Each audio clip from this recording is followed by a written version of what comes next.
Just beyond the frozen pines and whispering pines, laughter fills this Moore County treehouse. Giddy up, pony. As 10-year-old Evie Wentz and her sisters horse around. It's a cheerful scene in sharp contrast to what Evie was dealing with exactly a year ago. Yeah, it was pretty tough. Last February, this tough little girl received a desperately needed kidney transplant. I named him Gus Gus. It's great to be able to be here home together as a family and to just be able to celebrate that Evie has made it to this milestone. The kidney came from Jennifer Trapp, a friend at church. I feel a great debt of gratitude towards Sister Trapp. She's a very nice lady. Thank heavens for Jen and her willingness to give of herself, her selfless sacrifice so that Evie could have a better life. A better life, still with challenges, that she can enjoy from home and her treehouse, which is courtesy of Make-A-Wish.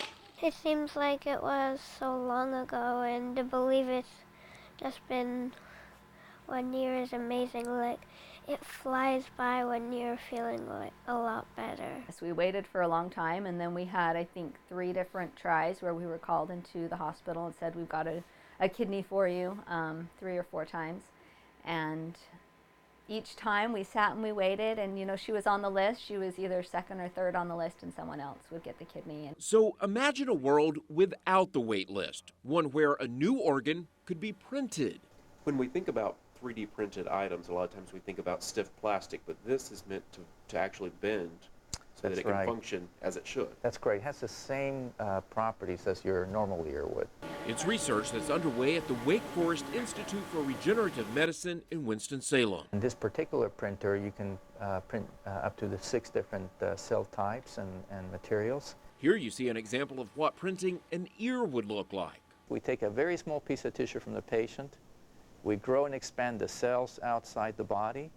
We then take those cells and we mix those cells with what we call a bioink, or a material that will allow us to print the cells very much like you would using a typical desktop inkjet printer. But instead of using ink, we're using cells. Printing could take up to 10 hours, depending on the size of the organ, which could be as small as a pen tip or as big as a head.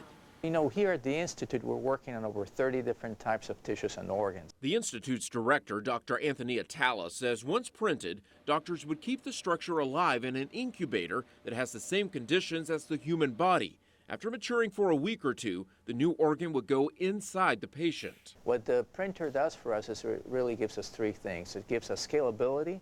We can grow these organs in much larger quantities.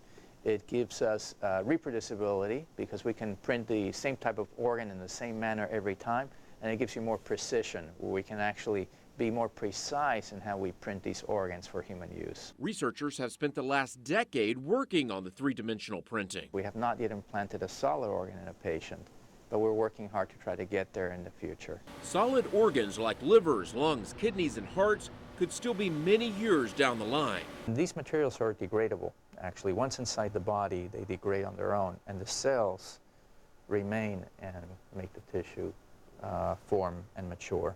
It gives some hope to the Wentz family. I think that would just be amazing to be able to know that she wouldn't have to go and, rely on somebody else's generosity again, or rely on just the luck of the draw, to be able to have something that may be able to be grown from her own cells that would match her body better. Because transplanted organs eventually fail, and little Evie faces more surgeries. But that means that in her early adulthood, she's looking at another kidney transplant, and 3 or 4 in her lifetime. If in the decades that come they can make that work, that's the sort of thing that it's not the waiting game of, well, the kidney failed tomorrow, how many more transplants will she need in her lifetime?